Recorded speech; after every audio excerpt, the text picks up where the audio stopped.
Assalamu alaikum wa rahmatullahi wa barakatuh. Wa alaikum salam wa rahmatullahi wa barakatuh. Kasokembe baze okunda gw'omukwano gwe mundaze okutindiga ne mwerekereza ulina lisimanyi like omugaso gwa time ne muwaddeyo budde bwammwe bambi thank you so much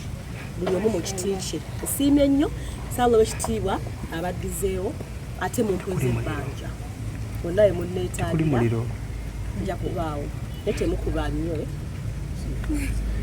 kuba towomba I'm all ears kuliko ennyonyi bannange nvuddeyo ntambudde bulungi natandise otambula ku Mande ntuuse lwakusatu kumanya Canada wala alhamdulillah nebaza Allah tubadde tulandinga nga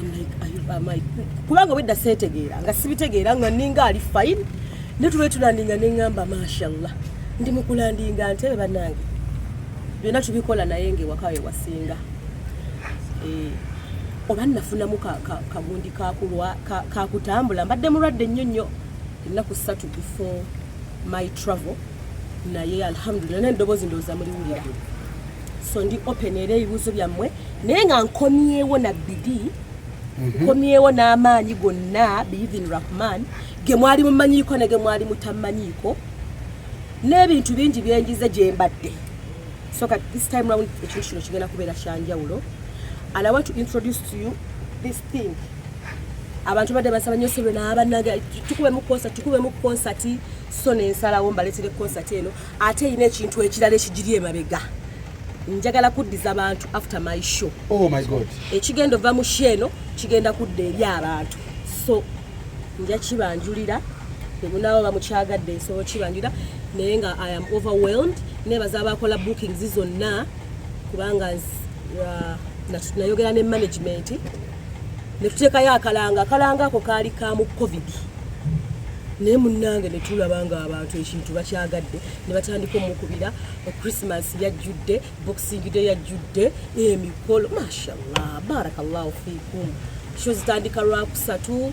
n'abalala tenabakola bookings hajati wammwe nkomyewo ngenda bakuba omuziki ku muziki music wange mumanyi and you know me when I'm on stage I mean business.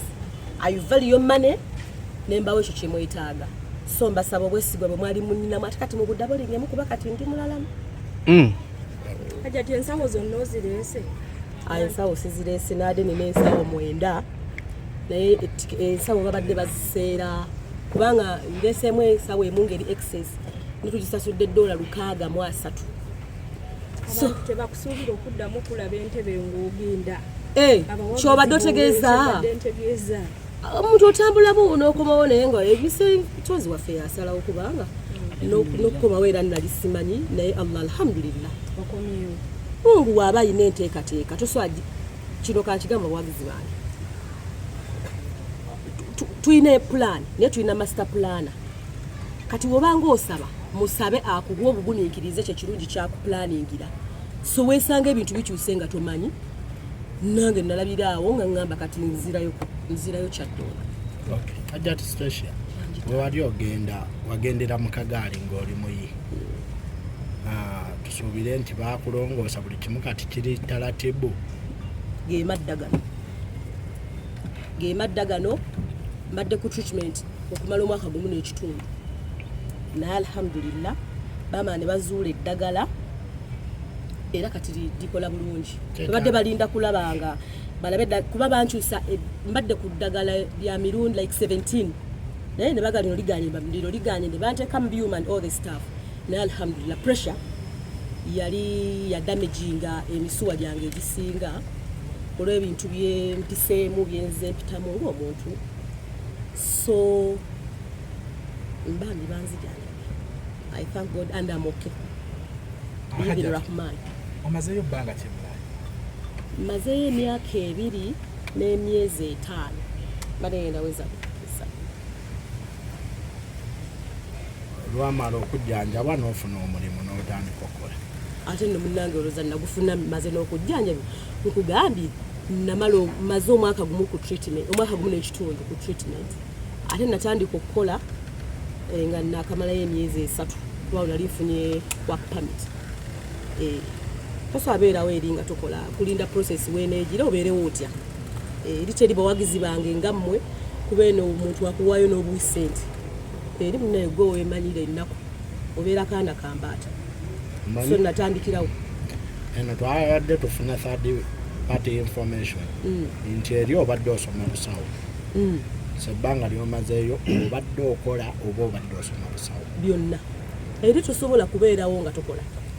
era abaliyo bakimanyi nti okola nga bw'osoma nasooka nenkola egyo emirimu egyanchallenging ennyo nenkizuula nti ate olina okwongeramu ebitabo nensooka nenkolayo kakosi ka myezi 6 HCA healthcare aid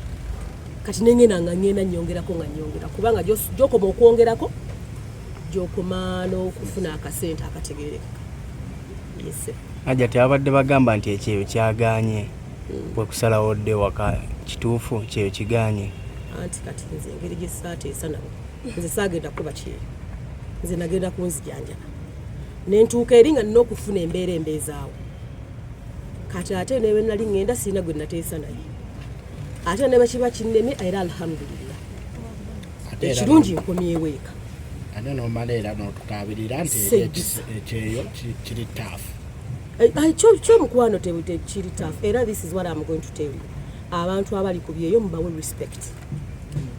abantu abagenda ku byeyo mubawe bitiibwa esente zaabwe muzi respecting bambi temulya sente za muli wakyeyo n'ekirala omuntu ali ku kyeyo bwagamba nti nno talina sente aba talina aba talina so mubaleke kubanga eri ekifugayo bills Hajjati mbeera ki gye wayitamu ku kyeyo gwe gyojjukira nga buli wogirowoozaako obuluka abamaziga gyosobola ogisharinga n'abawagizi bo kati olaba lino essanyu lyenfunye bino byendimu bino ebyamasapa eri tebiriiyo eri teryakumanyi kati nabeerawo ng'oba gwani nga teryakumanyi okusaba omulimu ng'olina okuba ne experience obweki gye nali sirina so natandikira mu mirimu egichallenging ennyo era nasharingako bafanzi bange ku TikTok yange ate abalala ne kibanyiiza ne bambuukira nze kyessaamanya nti nabo gye baali baakola naye nga nakola emirimu okulongoosa toilet okukwata like kati nga mbeeramu naye nga ne Allah ng'onzisizza nnyo amadaala okusinziira eri gye mbadde okitegeera so emirimu egyo gyali nenkola wa housekeeping okubeera ng'olongosa hotels okulongosa Airbnb kwa kati neno gye ziri ez'ennyumba it was such challenging nenkolako ku laundry ng'oyimirira hours 7 oli ku kyuma kya laundry ku byuma bya laundry ojja masooka ogazeeno kati okulaba nti serebu alimu eyo embeera ate nga nalina ogibeerawo because abaana bange balina okusurvivinga nange kennyini omuntu eri gye nalo obulamu bweri buli very expensive unlike here noonya omukulu eyayimba awandika akayimba Uganda esinga Bulaaya amanja bana Uganda mwagala ensi yammwe I am telling you this is a very beautiful country very beautiful tujagala nnyo Hajjati wali ogenda ate nagenda wazanyangako once upon a time in Canada once upon a time in Canada mululindirire talenti zonna nkomyewo era yenza oli just nti oli yamadde yatekingamu break olw'embeera nti nalwala naye nga yenze era siina nyo kikyusa abakozi abaali mu guli omuzannyo ogenda bazza abamu nga bakukuluma nti wagenda tobakozeeko wagenda bakubanja kati labayo kakati bakukuluma kati bwe nalimbawo omulimu era bajja gye bakukuluma another thing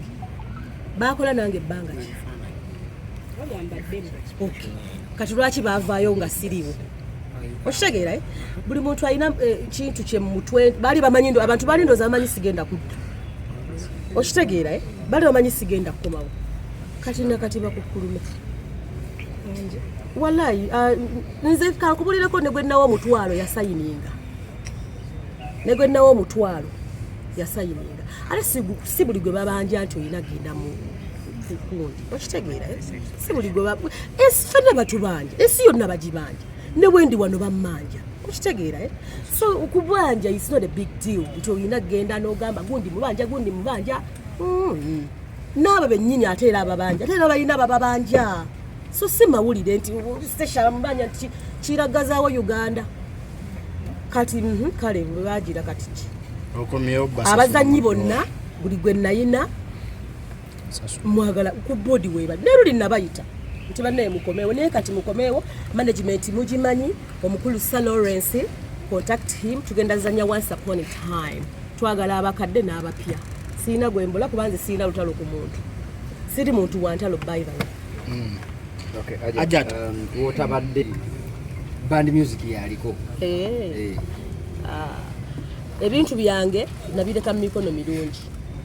mama wange ye first manager wange mwezi ensonga so alhamdulillah ne manager wange mu music ebintu biri safe ekirala nagenda ngolere na group ya Station and House Kalunga tutandise n'okukola shows era nga nnamu n'abayimbi waliwo omwana wattu gwe nina mavini uyo ku kamera nga nnamu n'abayimbi n'endibasa so ekintu tugenda kukikola kukizza bulungi engulu inshallah.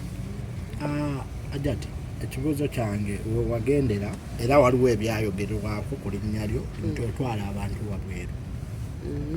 nali wali that was then nali ku Equatorio nga nina sitema abamawulire abaliwo ebiseera ebyo ne bagikuba n'abalaba abalala nezaali nteekateeka za mungu eyo neggwawo kati there is no assurance nti ojja kuddamu batwala abannange njagala muziki ngenda kuwa abantu bange omuziki njagala kuba ndongo kati mpulira ndyewulira nina ennyonta ekibuuzo kyange ekisembayo Ajati kiri ku Carol Nantongo yavaayo n'akwogerera nti toli wa mutima mulungi ku saidi ye anti kankubulireko tekiwomera matama abiri gwe bwondaba omulala ayinza okuba sibwandaba abantu abandi okumpi bamanyi kyendi oba oli awo saali wa mutima mulungi gyali I don't know kyesiinaako bukakafu naye nga am very sure nze bannaayo omwana oyo ayimba oyo omwana ayimba bulungi nnyo I am telling you nina abayimbi babiri abayimba neŋŋamba nti bantu mwe muyimba Carol Nantongo ne Chosen Becky abaana balina amaloboozi agali sweet omwana oyo ne bwe yali yakajja nze nali omwo omusaali kubateeka amaanyi ku ddoboozi lyo baku talenti kugamba nga I love ekintu kyafulumya okitegeera naye nga bwe mumanya ebintu bya gurupu waliwo ekiseera bwe kyatuukawo bambi nga gurupu zirimu nga bwemulaba ebiseera waliwo Royal Island ne Firebase okitegeera ne mu Eagles byalimu mu Golden Band nga mulimu abali eno n'abali eno so kati bwe nali ngenda emakka nga omwana kuba bambi namwagala nnyo ebyaddala nze oba ndi muyimbi oba ndi muzannyi omuntu aba amanyi ozannya mugamba like I appreciate nenga gundi oyo muzannyi nze sirina luyimba lwa Carol simanyi kubanga nyimbira nempuliranga n'olutuko olukoze eki lumeze I'm telling you so bwe nali ngenda emakka nalina abantu bangi be nalina okusonyiwa ku mutima kubanga obusiraamu butugamba tokola hijja ng'olina obusungu so nagenda n'ensanga omwana oyo backstage nenga naye omwana ono tambuuza wayinza oba waliwo embeera eriwo gye sikola ki abaaliwo bakijjukira nateekawo nnyo embeera ne mugamba sweetheart bwaba waliwo obuzibu wayinza oba olwana entalo z'otokola ki z'otomanyi naye ngenda makka bwe mba nnakunyiiza nsaba onkole ki nsaba onsonyiwe nange bye wanyiiza nkola ki so n'ateekawo embeera yali ayagala saagala biddamu yali ayagala nakuye naye neŋŋamba nze alhamdulillah netukuza omutima gwange so bwe nabiraba bannange omanyize waliwo ebintu ebizeeberawo omuntu n'akyogera neŋŋamba nga njagala omuntu eyaliwo anzijukize ekyo ekintu sikiwulirangako sikirabangako I cannot even do that nze muntu asinga okwelkaminga new talents nze muntu asinga olumirirwa nze muntu akwata amakeesi g'engoye n'engatta abaana nga bakajja baalinga 6 nenga bawa batandikiremu okukoleramu okitegeera kati siiraba bwe nnyinza kukola mutima mbi ku mwana ali so talented like that ngate wamugoba ne ku stage ati kyegambye nti sikiwulirangako nakiraba ne ŋŋamba maybe ayina kyayisawo maybe mulwanyisa entalo omanyi munne tubeerawo omuntu nakukyayisa omuntu nga naye tomanyi n'obeera nga wamukyawa njogera kino ekintulirira nga nti Allah eyantonda I love Carol Nantongo with all my heart. I appreciate her music. Era nkowoola abantu mugende muwagira omwana oyo alina concert ye ku Africana. Tukusuubira okubeerayo inshallah. Banaaba netaze that is. Kubanga we nalaba ayogera ayinza oba bambi ayinawo embeera. Ne saagala gende nti ntomere butomezi. Nenga ne wanabata ne wana exactly. Ne wanaba sigenze kuyimba I will support her. Nkugambye ayimba ne melody. Oyo omwana ayimba. Ajati embeera eno ekuleka waggwenga gwe abantu ab'enjawulo bwe bavaayo ne bakuyingira mu mbeera bwetyo kyekimu ne muzeeyi Kagatto. Omuntu yenna ow'amaanyi omuntu ow'amaanyi mukwano ebyo ebintu olina okubisuubira ate teri muntu ali perfect okitegedde tewali muntu ali perfect buli muntu ayinamu ensobi buli muntu ayinamu obumulu naye kino ekintu ky'abantu okulowooza nti singa naffe tuvaayo nga buli atunyiza tulina genda mu kamera naffe tusirikidde ebintu bingi ne tukuuma obuntu bulamu okitegeera sigenda gamba nti ndi perfect naate sigenda gamba nti buli kyeboogera kyekituufu okitegedde ate saagala bba wa mileage nti oba kulwana sigaba ssannyalaze mukyala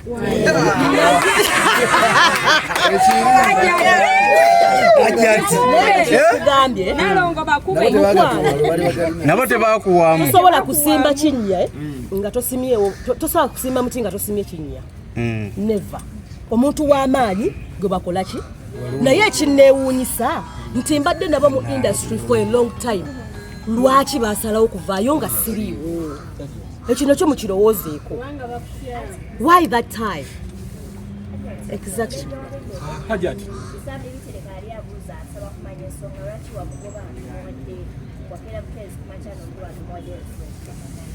nno bisambi bitereka sisita wange tweddira gumu oyo sisita wange ate n'ekirala nze olwokubanga ekintu kyali station the house girl tekitegeeza nti nze nali nkitwala nedda okitegeera ate bw'aba ayogera amazima amanye ensonga lwaki yagenda tetwamugoba ye yagano signinga contract because yali aganyo signinga contract nange nina ndi managed by Al Magic olaba nze nasayininga baali baagala tusayininge tubeere nga tugenda zanya wantu walala by then yalina program egenda ngeri ku Bukedde TV okitegeera so kaakati nabeera nga alemeseddwa okusayininga sayidi zombi management negamba tasayininze takola ki netukikkiriziganyako n'ekino kyenkugambye kyogamba nagenda okugenda nali nzanya n'ebisambi bitereka lwaki yavaayo nga siriiwo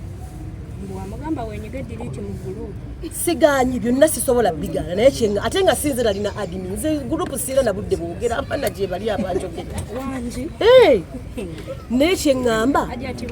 nagenda okugenda nga kazanyo ka station ndawusiga tekamaze emyaka ngeegi yali azanya lwaki yavaayo nga siriiwo bannange njagala buli ayina ekimuluma aveeyo kati nga wendi nange ndete proof nze ntambulira ku mazima kozi nze nagenda emakka and even before that kati oli awulira nga alina kyayagala okugira aveeyo I clarify the atuule wano ntuule wano aja ati anaaba kubanja oli mwetefutefu omusasula singa kinaazuuka ani gwe batabanja swita okimanyi ne Uganda bagibanja kyogamba nze olwokuba baba bamanja kinene ennyo kipya ye nnina ebbanja ly'omuntu lye neegaana ebbanja omuntu alina okuwa time n'omusasula you get the point so akwegaana bbanja mukwano amazi mu Hajati nga bw'okomyewo ku luno tukimanyi nti kakyali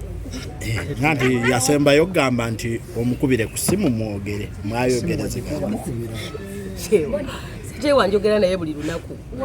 sekyewa kyali wange munenze siri loko nti omuntu bwe mwawukana musitekawo empalana muntu musindu sigalanga mwogera kati bwe muba mwawukanye mwe muba musoose sekyewa alina okubeerawo mukwano Mr. Sekyewa oyo alina ka interview ke yakola ku Bukedde TV Charles Sekyewa n'agamba nti wakusaba kolabo nakusaba miliyoni 3 sente zikyakubuze kyekiganya okudda Uganda kati kasitonzize tugenda tusubireyo endala because luli lukola bulungi nnyo ate abantu tugenda kuba yakalanga negayirira kuba mmanyi omutima gwe muki alemeddwa n'okuwa subsidy alinda osobola muddira omwami y'omusanzeewo omaze ebbanga nga toliwo omwami y'omusanzeewo kuba erya ne Kampala ennaku igulo lya bugi kati ondaba mugundi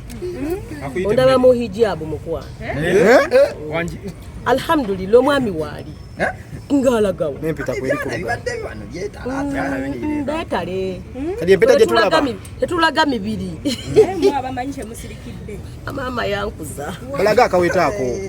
teyankuzaakuza mwanjisebo ensonga nze mbadde ogenze n'otugamba nti nno buli oli mukozi wange abantu bafunamu obuzibu ne bawaba ne bakawa ayinza oba yali afunyemu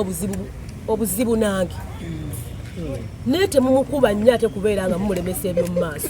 kuba ndeese projekiti empya ayina ozannya kyogamba oli mupakasi aneetaaga kubanga nze mukamaawe ng'abadde tugenda kukola tugenda si mupakasi by the way he's a very good actor era noza mulaba ku interviews abeerako we need each other era wana balinawo obuzibu kati nzize tugenda bimaliriza emabega akuba akamala mubanga bamudiza TV gye